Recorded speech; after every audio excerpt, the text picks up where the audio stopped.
नमो अरिहन्ताणं नमो सिद्धाणं नमो आयरीयाणं नमो वज्रायाणं नमो लोकसभ्यसाहूनं वन्दितु सर्वसिद्धे ध्रुवमचलमणोवमं गतिं पत्ते वोच्छामि समयपाहुलो केवलीफणिदं नमः समयसाराय स्वानुभूत्या चकासते चित्स्वभावाय भावाय सर्वभावान्तरक्षिदे निज स्वरूप को परमरस जामे भरो अपार वंदो परमानंदमय समय सार अभिकार।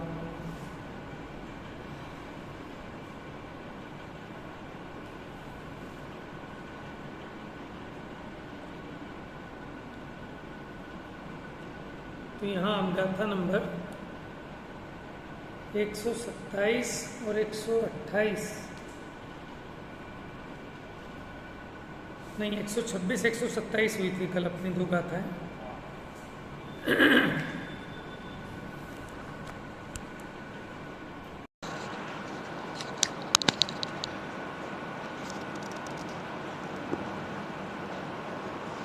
पेज नंबर 330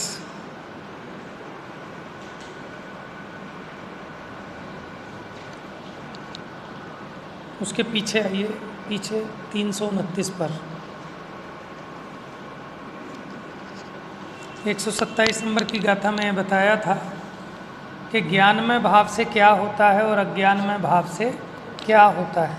इसके पीछे जो गाथा थी 126 नंबर की, उसमें बताया था कि आत्मा जिस भाव को करता है उस भाव का वह आत्मा करता है और वह भाव उसका कर्म है। तो ज्ञानी कैसा भाव करता है? ज्ञानमय। तो वो ज्ञानमय भाव ज्ञानी का कर्म है और अज्ञानमय भाव अज्ञानी का कर्म है। तो यहाँ कहा था अज्ञानमय अज्ञानी का जिससे करे वो कर्म को, पर ज्ञानमय है ज्ञानी का जिससे करे नहीं कर्म।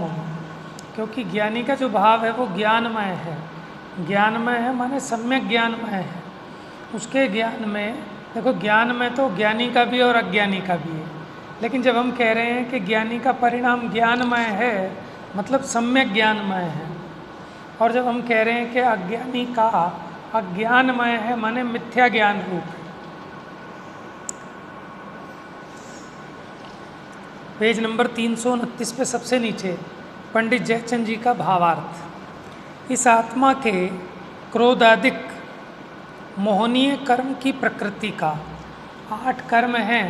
8 कर्मों में एक मोहनीय कर्म। मोहनीय कर्म के भी 2 भेद, दर्शन मोहनीय और चारित्र मोहनीय।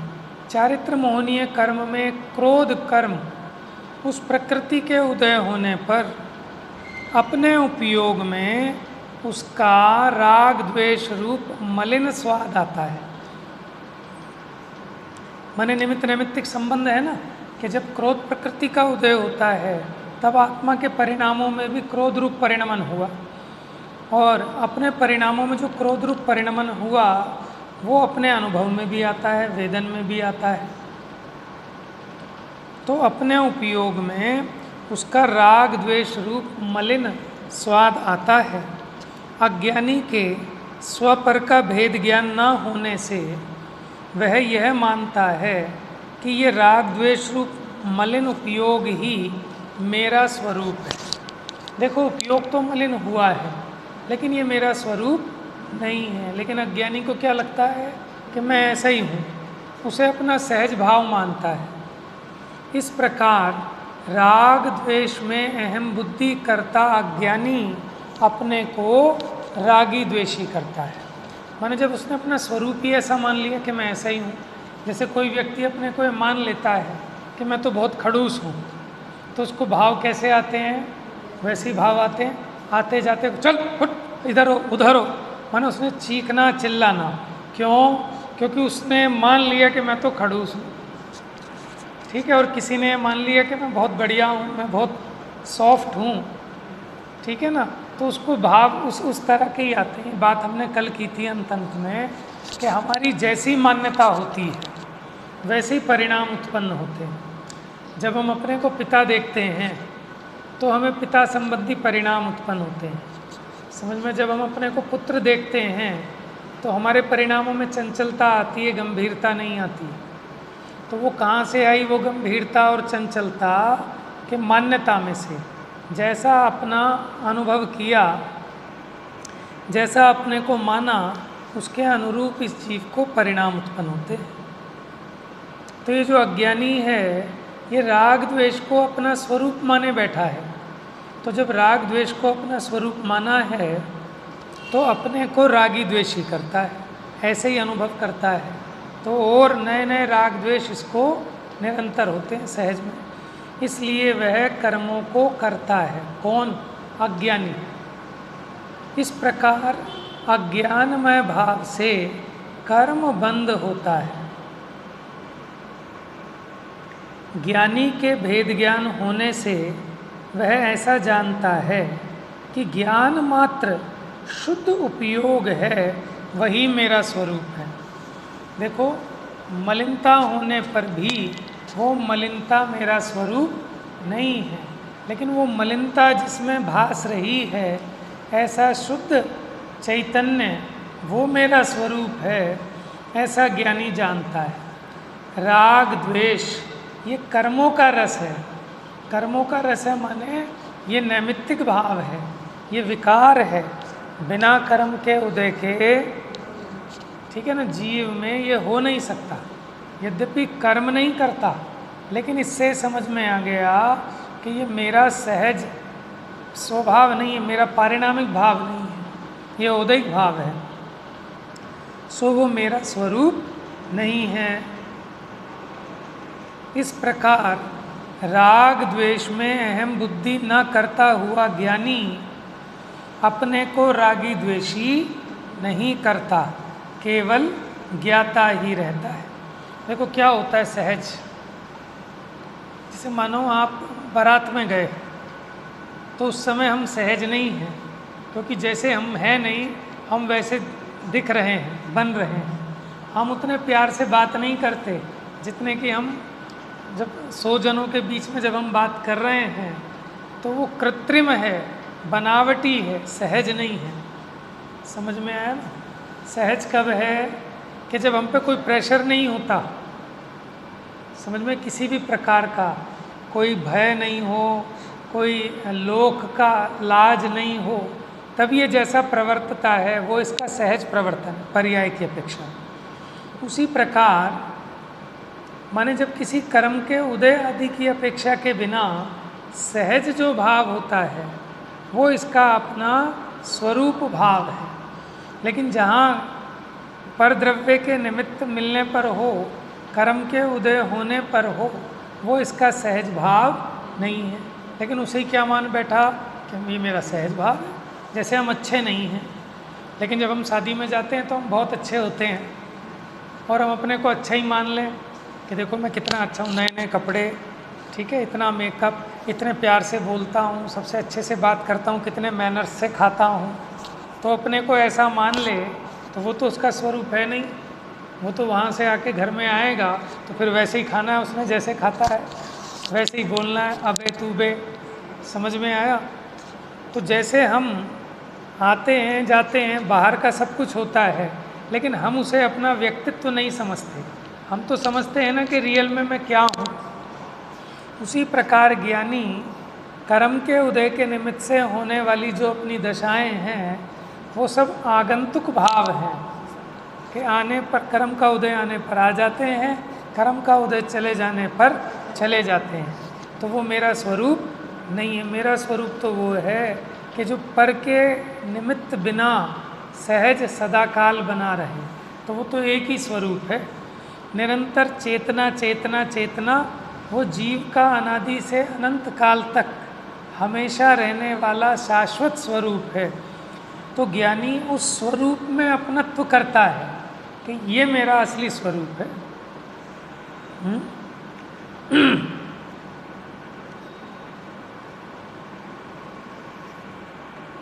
देखो, जैसे जिसकी शादी है और वो घोड़े पे बैठा है, ठीक है, वो पहुंच गया अपने माने जहाँ बारात होनी ससुराल के सामने, लेकिन कोई बात ऐसी हुई, किसी ने कोई हरकत ऐसी कर दी कि वो तिल मिला गया, उसने 2-4 गालियाँ बक दी, तो उसके गाली बक देने पर भी हैं जिन्होंने वो नक्की किया है रिश्ता के बढ़िया लड़का है, उनकी नज़र में माने अब बताओ क्या समझते कि ये तो बेकार निकला, ऐसा समझेंगे कि बेकार नहीं निकला, क्योंकि सामने वाले ने जब छेड़ा, बदतमीजी की, तब इसने गाली दी है।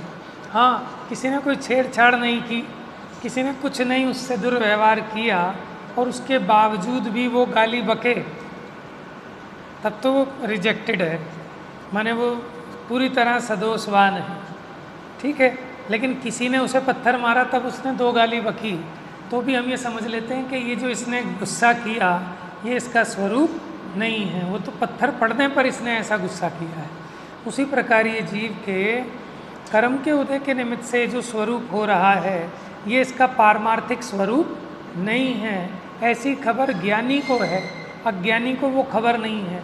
अज्ञानी को तो जैसा कर्म के उदय का माने निमित्त होता है और जैसा परिणाम होता है उतने मात्र कोई अपना शाश्वत स्वरूप मान बैठता है, तो उसी में परिणमित होता रहता है।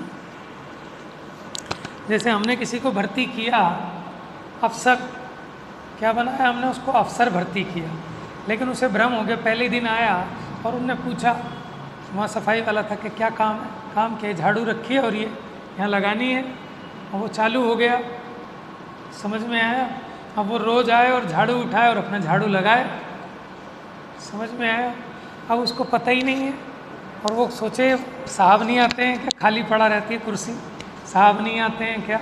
अब वो जो नीचे वीचे वाले थे सब उसका बुद्धू बना रहे थे और वो बन रहा था और उसे अपना काम निपटाया और वही अपना काम नज़र आ रहा था।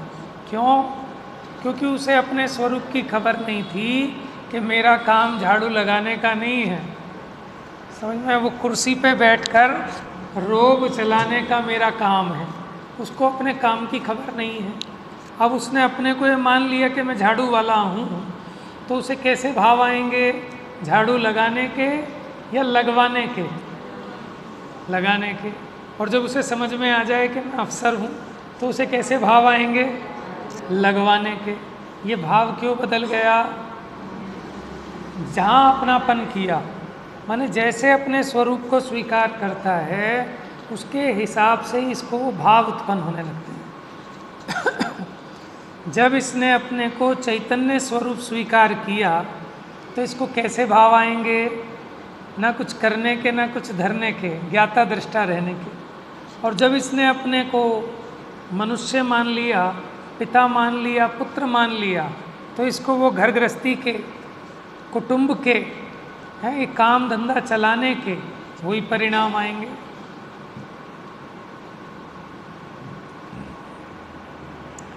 तो ज्ञानी के भेद ज्ञान होने से वह ऐसा जानता है कि ज्ञान मात्र शुद्ध उपयोग है, वही मेरा स्वरूप है, वही मैं हूँ।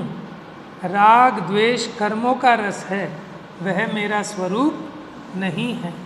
इस प्रकार राग द्वेष में अहम बुद्धि न करता हुआ ज्ञानी अपने को रागी द्वेषी नहीं करता, केवल ज्ञाता ही रहता है, इसलिए वह कर्मों को नहीं करता।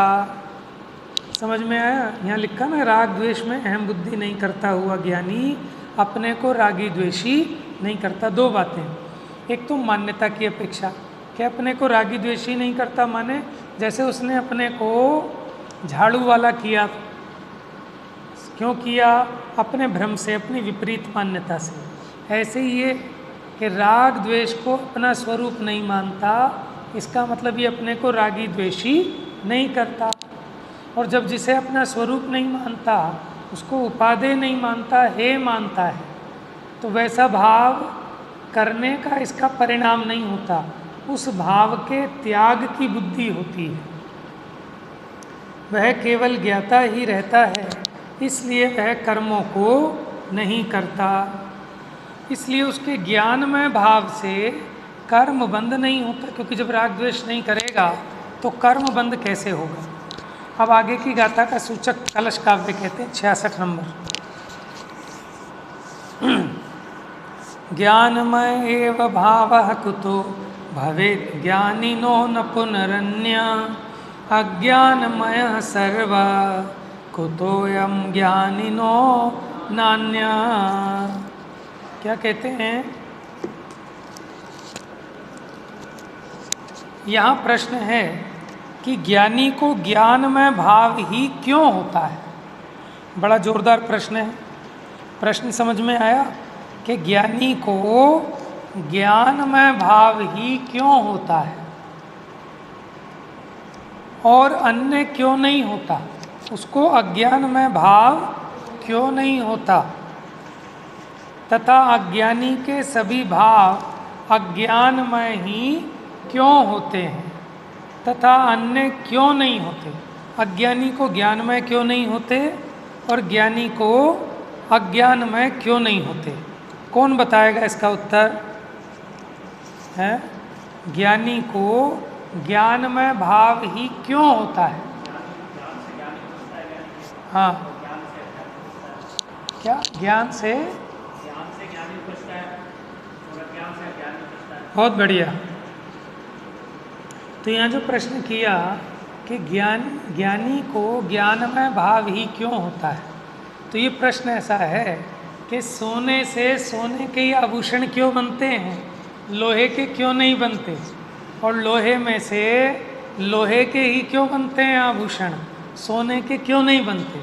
बताओ अब इसका उत्तर। अब इसका उत्तर भले ही आप बता ना पाओ, लेकिन आप समझते हैं। समझ में ऐसे ही ज्ञानी उसके ज्ञानमय भाव ही क्यों होता है और अज्ञान में क्यों नहीं होता कि कहाँ से होगा। जौ बोने पर जौ ही तो पैदा होते हैं, चावल पैदा नहीं होगा जौ बोने पर। समझ में आया। उपादान के ही समान कारज होता है, तो जैसा उपादान होता है वैसा कार्य होता है। ज्ञानी का उपादान ज्ञान उपादान है, तो उसमें से कार्य भी ज्ञान रूप होगा। अज्ञानी का उपादान अज्ञानमय है, तो उसमें से कार्य भी अज्ञान रूप होगा।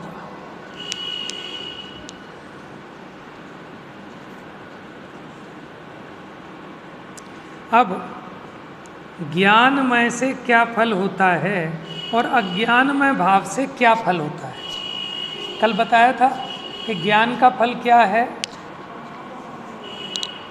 ज्ञान का क्या फल है, परसों बताया था। हाँ, ज्ञान का फल है सुख होना। ज्ञान का क्या फल है, सुख होना। बताया था ना, जहाँ सुख नहीं है तो वहाँ काय का ज्ञान, कैसा ज्ञान है। एक बार देखिए तेरी गाड़ी तो, कि ज्ञानमय भाव में से माने उस ज्ञानमय भाव का फल क्या है। कि एक अपेक्षा देखें तो ज्ञानमय भाव का फल ज्ञानमय भाव है, क्योंकि जैसा कारण है वैसे कार्य होता है। दूसरी अपेक्षा देखें तो ज्ञानमय भाव का फल सुख है, शांति है, निराकुलता है। और अज्ञानमय भाव का फल अज्ञानमय भाव है, दुख है, आकुलता है। देखिए 66 नंबर का कलश था। ज्ञानी के सब भाव शुभाशुभ ज्ञानमयी हैं, अज्ञानी के वही भाव अज्ञानमयी हैं। ज्ञानी और अज्ञानी में यह अंतर क्यों है, तथा शुभाशुभ भावों में भी अंतर क्यों है। कि ज्ञान में ज्ञानी के सब भाव, चाहे वो शुभ भाव हों चाहे अशुभ भाव, ज्ञानी के वो सभी भाव कैसे हैं, ज्ञानमय हैं। और अज्ञानी के वैसे ही अशुभ ज्ञानी को भी हो, ठीक है, लेकिन ज्ञानी के वो होने वाला अशुभ भी ज्ञानमय। तो हम अशुभ भाव को ज्ञानमय नहीं कह रहे। अपनी नॉलेज में रहते हुए जो काम हो रहा है ना, जैसे देखो मेरे से गलती हुई, लेकिन वो गलती होते हुए भी मुझे उस गलती का पता है और एहसास है, तो वो गलती भी माने ज्ञानमय गलती है, ठीक है। और गलती तो हो रही है, लेकिन उस गलती का एहसास ही नहीं है, ज्ञान में ज्ञाति नहीं है। तो उसको क्या कहते हैं कि एक तो चोरी, ऊपर से सीना जोड़ी, वो ज़्यादा खतरनाक है। तो ज्ञानी को अपने और पराये की खबर है, इसलिए उसके भले ही अपराध होता हो, अपराध होने पर भी उसके बराबर सम्यक ज्ञान चलता है, उसके हे उपादेय का सम्यक ज्ञान है, और अज्ञानी के हे उपादेय का ज्ञान नहीं है, अज्ञानता है। इसलिए ज्ञानी के शुभाशुभ भाव होने पर भी वो ज्ञान के खाते में ही आते हैं, क्योंकि उसको उसकी खबर है कि मेटने लायक है। और अज्ञानी को भी वैसे ही शुभ भाव आए, लेकिन उसका वो भाव अज्ञान रूप, उसका रीज़न कि वो उसको है नहीं मानता। देखो पीछे आया था कि ज्ञानी को भी शुभ भाव होता है और अज्ञानी को भी। अब भाव तो दोनों को एक जैसा हो रहा है, शुभ भाव, लेकिन ज्ञानी का ज्ञानमय है और अज्ञानी का अज्ञानमय। क्यों कि ज्ञानी को जो शुभ भाव आया स्वाध्याय का है, पूजा का, तपस्या का, तो उसके भीतर में जो अभिप्राय है, क्योंकि उसको सम्यक ज्ञान है ना, तो वो उसके फल में भोग आकांक्षा निदान बंद नहीं करता, वो उसके फल में अपने राग की हानि करता है, तत्व ज्ञान की पुष्टि करता है, वीतरागता का पोषण करता है। इसलिए ज्ञानी का शुभ भाव वो ज्ञान के खाते में, और अज्ञानी का जो शुभ भाव है वो अज्ञान के खाते में, अथवा यूँ कहें कि पाप के खाते में।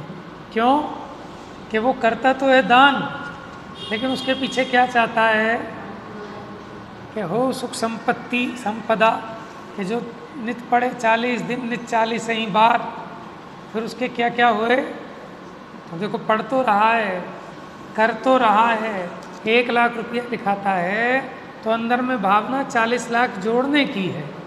और ज्ञानी 1 लाख छोड़ता है तो पहले तो भेद ज्ञान करता है कि जो मेरा परिग्रह है ही नहीं, जो मेरा है नहीं, उसका मैं कहाँ दान कर सकता हूँ, मैं तो उसका ज्ञाता हूँ। और उसमें पर द्रव्य के त्याग में अहम बुद्धि, ये तो मिथ्यात्व है, मैं कोई देने वेने वाला नहीं। हाँ, मैं तो उस पैसे संबंधी अपने राग को थोड़ा छोड़ता हूँ, तो राग को छोड़ना ये तो अपूर्व लाभ है, समझ में आए। ज्ञानी तो फल वांछा त्यागे, अज्ञानी त्याग का फल चाहे। देखो दोनों में अंतर है। ज्ञानी फल की वांछा त्यागता है, फल चढ़ाता हुआ, और अज्ञानी भी फल चढ़ा रहा है। वो किस लिए कि फल अज्ञानी, ज्ञानी तो फल वांछा त्यागे, अज्ञानी त्याग का फल चाहे, कि मैं चढ़ा रहा हूँ, इसके फल में क्या हो कि मुझे स्वर्ग संपदा मिले, और अब मैं फल चढ़ा रहा हूँ हे प्रभुवर, बस ये विकल्प भी नहीं आए, कि मुझे विकल्प भी उत्पन्न ना हो। तो इसलिए ज्ञानी के भी शुभ भाव हैं, अज्ञानी के भी शुभ भाव हैं, लेकिन ज्ञानी का शुभ भाव वो ज्ञानमय है, अज्ञानी का शुभ भाव अज्ञानमय है। इसलिए खरे खर कहें तो वो शुभ है। कैसा शुभ? वो पाप भाव ही है, क्योंकि उसके फल में भी पाप होने वाला है। जो इसने शुभ भाव किया, उसके फल में निदान बंद किया, जो सामग्री मिली वो प्रकरांतर से पापानुबंधी है, पाप का ही अनुबंध होने वाला है। यह प्रश्न किया है कि ज्ञानी को ज्ञानमय भाव ही क्यों होता है, अज्ञानमय भाव क्यों नहीं होता। नीचे आइए, जैसे नाचार्य, ये जो पहले अपनी गाथा चल रही थी ना 127 नंबर की, उसी की टीका है। अब ज्ञानमय से क्या फल होता है और अज्ञानमय से क्या फल होता है, इस प्रश्न का उत्तर कहते हैं, निज आत्म उपलब्धि की भावना से भिन्न, माने मुझे मेरे आत्म स्वरूप में मैं निश्चल रहूं, ऐसी भावना से भिन्न विपरीत होने के कारण उसको अज्ञान में भाव क्यों कहते हैं? देखो किसको कह रहे हैं अज्ञान में भाव, कि निज आत्म उपलब्धि की भावना से विपरीत जो भाव, क्योंकि इसको अपने आत्मा की उपलब्धि करूं ऐसा भाव तो नहीं है, लेकिन मेरा नाम हो, है मेरा माने धन हो, मकान हो, पुत्र हो, संपदा हो, उनमें तो इसको उसकी उपलब्धि की तो भावना है, लेकिन अपने आत्मा के स्वरूप की उपलब्धि की भावना नहीं है, इसलिए उसका वो भाव अज्ञान में भाव है। किस कारण से उसको अज्ञान में कहते हैं? क्योंकि वह अज्ञानी जीव उस भाव से कर्म करता है। कर्म करता है माने दुखी होता है, परंतु ज्ञानी के निर्विकार चैतन्य चमत्कार भावना के वश ज्ञानमय भाव होते हैं। ज्ञानी के कैसे होते हैं? निर्विकार चैतन्य चमत्कार भावना के वश। उसको कैसी भावना है? क्योंकि उसने जैसे स्वरूप में अहम बुद्धि की है उसको उसी की भावना है। उसने जाना है कि मैं वीतराग स्वरूप हूँ, चैतन्य स्वरूप हूँ, तो अपने इस भाव का पोषण करना चाहता है। माने सब अपने अपने पक्ष को पोषना चाहते हैं ना, तो उसका पक्ष कहाँ पर है? देखो पाक्षिक श्रावक होता है एक, क्या पाक्षिक श्रावक, एक होता है नैष्ठिक, एक होता है साधक। पाक्षिक क्या होता है कि कोई व्रत उपवास उस पर नहीं होते, लेकिन उसको पक्ष होता है कि ये भला है, कि जैन धर्म यही सच्चा धर्म है, इसके लिए प्राणों की बाजी लगा जाएंगे, ऐसा उसको पक्ष है। भले वो नहीं छोड़ पा रहा, लेकिन उसको पक्ष है कि ये तो अभक्ष ही है, भले ही मैं खाता हूँ लेकिन ये खाने लायक नहीं। समझ में है? तो ऐसा जो पक्ष है उसको, भले ही वो अणुव्रत नहीं धारण कर पा रहा, भले ही वो मुनि नहीं बन पा रहा, लेकिन उसको पक्ष है कि माने आनंद तो मुनि दशा में ही है, सुख तो वीतरागता में, भले राग कर रहा है लेकिन उसको पक्ष पक्का है, तो वो है पाक्षिक श्रावक। उसी प्रकार ज्ञानी को निर्विकार चैतन्य चमत्कार भावना के वश ज्ञानमय भाव होते हैं। उस ज्ञानमय भाव से ज्ञानी जीव कर्म नहीं करता है, माने दुखी नहीं होता, हो ही नहीं सकता। दुखी तो तब भी होते हैं ना कि जो अपना है नहीं उसमें अपनापना करें तो दुखी होगा। माने जहाँ अपनी चलती नहीं उसमें अपना चलाने की चेष्टा करे तो दुखी ही होगा। और जब उसके ज्ञान हो जाए कि मेरा कुछ है नहीं, मेरे करने से कुछ होता नहीं, मेरे चलाने फिराने का विकल्प मिथ्या है, ऐसा जिसको ज्ञान हो गया, अब उसको दुख हो सकता है क्या? है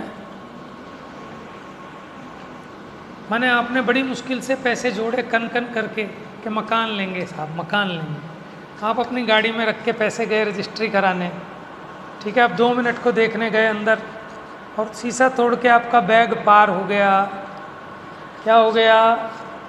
पैसों का बैग पार हो गया आपका 50 लाख रुपए का। अब क्या करोगे बताओ? कैसे कण कण करके जोड़ा था भैया, घरवाली के सारे जेवर बेच दिए थे, समझ में आया? सब कुछ बेच दिया था, अब क्या करें बताओ? है देखो सोचने की बात है। आदमी कहेगा मैं तो मरी जाऊंगा, वहीं दम ही निकल जाएगा आदमी का, अटैक आ जाएगा, अलग से मरने की ज़रूरत नहीं है। वो उसको गम इतना ज़बरदस्त लगेगा, अभी हम कल्पना नहीं कर पा रहे उस बात की, समझ में आया ना? तो उसको ऐसा धक्का लगेगा कि वो वहीं की वहीं मर जाएगा कि भैया देख, जो पैसे का नुकसान था वो तेरे हाथ में ही नहीं था, समझ में आया? इसलिए तो दुखी हो रहा है। और ज्ञानी को खबर है कि मेरे जुटाने से मैंने कोई कण कण करके नहीं जोड़ा, समझ में आया? कण कण करके जोड़ा जाता तो कोई चक्रवर्ती नहीं बन पाता। कितना जोड़ें, कितना कमाएं कि चक्रवर्ती बन जाएं, समझ में? ऐसे कोई चक्रवर्ती बन ही नहीं सकता फिर। तो ये तो अपना भ्रम है। औरतों को क्या लगता है कि मेरी बदौलत है आज जो कुछ है, नहीं तो जैसे गांव से आए थे आज भी वैसे ही होते। क्यों भाई, तेरी बदौलत कैसे मैंने बहुत पैसे बचा लिए। कैसे पैसे बचा लिए कि 10 रुपये किलो वाली सब्जी 8 रुपये किलो लगवा के लाई। तो तेरे 2-2 रुपये से ही तो ये 20 लाख इकट्ठे हुए थे जो कि चले गए। समझ में आया? तो अज्ञानी माने हर क्षण दुखी है, कोई ना कोई या तो आर्त ध्यान या रौद्र ध्यान। समझ में? आदमी ने 50 लाख का मकान ले लिया, ठीक है, और चोरी होती है औरत कि किस लिए कि अगर मैंने नहीं बचाए होते पैसे 50-50 पैसे करके, बूंद बूंद से घड़ा नहीं भरा होता तो आज ले लेते 50 लाख का मकान। समझ में आया? कि हूँ करूँ जगत का भार श्वान ला दे। ये तो हो गई औरत की बात। अब आदमी, उसका भी उस्ताद, उसको क्या लगता है कि मैं ही कमाता हूँ, मैं ही जोड़ता हूँ, मैं ही करता हूँ। लेकिन ये पूरा का पूरा संसार, ठीक है, पागलों की टोली है, माने ग्रुप है, झुंड है, और सब ऐसे ही हैं। सब अपने को राजा माने बैठे हैं। जगत में कोई अपने से ज़्यादा दूसरे को समझदार नहीं मानता। समझ में आया? सबको अपने में अकल ज़्यादा दिखती है कि मैं समझदार हूँ तो दुनिया बेवकूफ़ है। कोई किसी की बात सुनने तैयार नहीं है। तो दुखी है कौन? सुखी है संसार में कि जिसको सम्यक ज्ञान है वो कदाचित आप सुखी कह सकते हो, लेकिन जिसको सम्यक ज्ञान भी नहीं है तो महादुखी है जी। अब बताओ क्या बिगड़ गया? अब पूरी फैमिली उजड़ गई। उसकी बीवी को पता लगा, उसकी बीवी वहीं लोट लोट के रोने लगी। आदमी को अटैक ही आ गया, बच्चे अनाथ हो गए। समझ में आया? अब वो चला गया था। अब ज्ञान भाव का आश्रय लेता कि भैया भगवान सही कहते हैं, तू पर का करता धरता नहीं है। अब तू क्या लाया था, क्या ले जाएगा? क्या तू अपने कहाँ से लेके आया था? पिछले भव से लेके आया था, हैं? मुट्ठी बांधे आया था और हाथ पसारे जाएगा, ठीक है। और भाग्य से आया था तो तेरे भाग्य को अगर कोई छीन सके तब तो तेरा कोई चुरा सकता है, लेकिन तेरा भाग्य तो कोई ले नहीं सकता। अपने भाग्य की हो ना तो चोर आकर हाथ जोड़ के वापस करके जाता है, और अपने भाग्य की ना हो तो अपने घर में तुमने तिजोरी में भी छुपा के रखा हो तो पता चलेगा कि वही गल गए, चूहे खा गए, दीमक लग गई, सीलन लग गई। समझ में? कीड़े खा गए, किताबों को खा जाते हैं ना जैसे, और लोग दबा के रख देते थे पुराने लोग और पत्थर बन जाते थे। समझ में आया? ये सब तो उद्गल का खेल है, इसमें जीव की चतुराई कुछ भी नहीं है। लेकिन उसी वजह से निरंतर दुखी हो रहा है, निरंतर बच्चे एक ड्राइंग बनाते हैं, अब वो अच्छी बन जाए तो हर्षित होते हैं, लेकिन एक एक समय अपने परिणाम उसमें झुरते रहते हैं कि मैं करता हूँ। अच्छी नहीं बने तो कितने खेद खिन्न होते हैं, फाड़ दो, कर दो, रोने लगते हैं। ठीक है, वो तो बच्चे हैं, ऐसे ही हम और आप हैं। जैसे वो तो कागज़ पेंसिल से उस पर बनाते हैं, हम अपनी कल्पनाओं में नई नई ड्राइंग बनाते रहते हैं, नए नए चित्र संजोते रहते हैं, और जब वो चित्र सही नहीं बनते, तेरे चाहने से थोड़ी बन जाएगा, तो कैसे खेद खिन्न होते हैं। समझ में? बच्चे भी कम दुखी नहीं है, उनका संसार उतना ही है, वो उतने में ही उतने दुखी हो रहे हैं। हमारा संसार फैल गया, हम उसने में दुखी हैं। समझ में? बच्चों के जो खिलौने हैं वही उनके सारे संयोग है, वही उनकी धन संपत्ति है। एक खिलौना टूटने पे वो ऐसे ही रोता है जैसे कि उसके 50 लाख चोरी होने पर वो रो रहा है। समझ में? बच्चे ने 2-4 खिलौने इकट्ठे किए हों 2-4 साल लगा के, जोड़ जोड़ के, और पता चले मम्मी ने कबाड़ी वाले को दे दिए। सोचो उस बच्चे के कलेजे पे क्या गुजरेगी। अभी हमें समझ में नहीं आती। समझ में? जैसे हमने कन कन करके जोड़े थे, ठीक है, और वो चुर गए तो उसे कैसी भयंकर कसाई बनती मम्मी के ऊपर। वो तो बेचारे का जोर नहीं चलता। समझ में? नहीं तो उसको लगता है कि उठा के बाहर फेंक दो। और आपने काम भी किया ऐसे ही हिंसा का। समझ में आया ना? क्योंकि उसमें उसका स्वामित्व है, उसकी मर्जी के बिना आपने जो लेके कबाड़ी को दे दिया तो पूरा बराबर की चोरी है। आप देखो उसके प्राणों का कितना घात हुआ है। माने वो कुछ कह नहीं पाता, उसका बस चले तो वो समझाए। तो ऐसे जिसने अगर चोरी की, देखो उसका पूरा घर उजड़ गया ना, वहीं अटैक से मर गया, औरत पागल हो गई, बच्चे अनाथ हो गए, तो कहने को चोरी की है, लेकिन कितना प्राणों का पीड़न किया। द्रव्य प्राणों की भी हिंसा हुई, भाव प्राणों की भी हिंसा हुई, लेकिन ये जो दुखी हुआ इसे किसी ने दुखी नहीं किया, ये तो अपनी अज्ञानता से दुखी हुआ।